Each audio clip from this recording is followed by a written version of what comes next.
ground. I'm joined by Sir Richard Barron for an analysis of exactly where this war is at on day 8. Sir Richard, thank you so much for being with us. So the Russians are still massed various points around Ukraine. This is now, my understanding, two battles, north and south. So we've seen unfold over the last 10 days or so two separate but synchronised operations. In the south, an operation designed to link Russia to Crimea and to isolate Ukraine from the sea. And in the north, a separate operation focused on the capital, Kiev. And we believe the objective of that is regime change.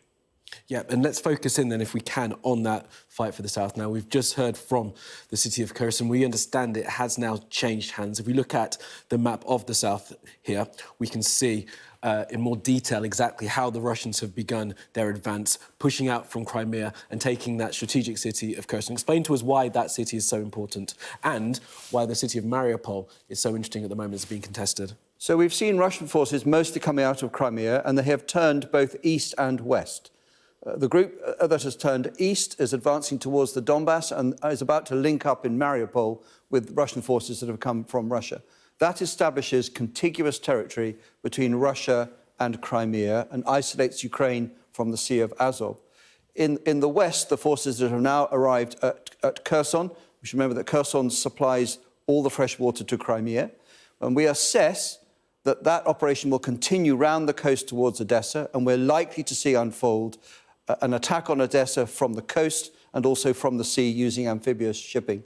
If that is successful, it will have separated Ukraine from the sea, and that is a crippling blow to the Ukrainian economy. Yeah, and obviously that fight for Odessa will be coming, but the fight for Kherson, we heard from Kherson just a moment ago, a gentleman there in his apartment, there is a fight for Mariupol. So Ukrainian forces are still in those areas as we understand it right now. So we would expect to see two things. One, as the battle unfolds for these cities, some parts of the Ukrainian military to fall back to the next defensive line, which in the west would probably be Odessa, but the local forces to remain, and they'll probably transition from opposing the arrival of Russian forces to mounting a serious insurgency within the confines of that city. OK, well, that's the fight for the south. Let's take a look at the fight for the north, Sir Richard. And as we've been talking about for the past few days, there is this encroaching Russian convoy that's coming down towards Kiev.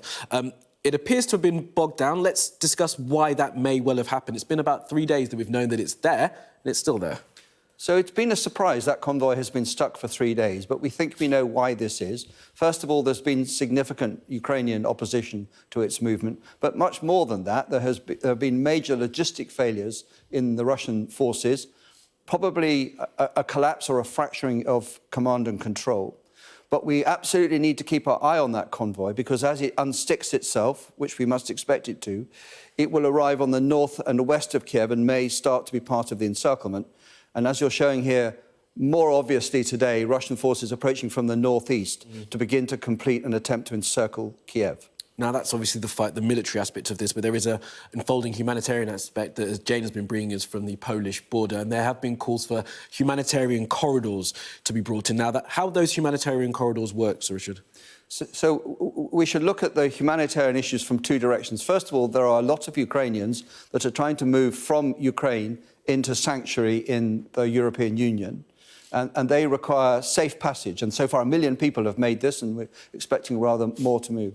But then for the people who are still in Ukraine, who are being subjected to the effects of war, they find that they are beginning to lose power and water, particularly in the cities, and run out of food and medicine. So that is going to become more and more dire. So one aspect of this is humanitarian aid going to come from the west into these cities, in which case that requires the consent of Russia to allow that humanitarian access, or is Russia going to provide that humanitarian aid as part of its let's feel better about this operation that will probably unfold? Yes, so anything coming over to the east will need the consent of Russia, and of course that's not absolutely will at this moment. OK, so Richard, thank you very much for that analysis.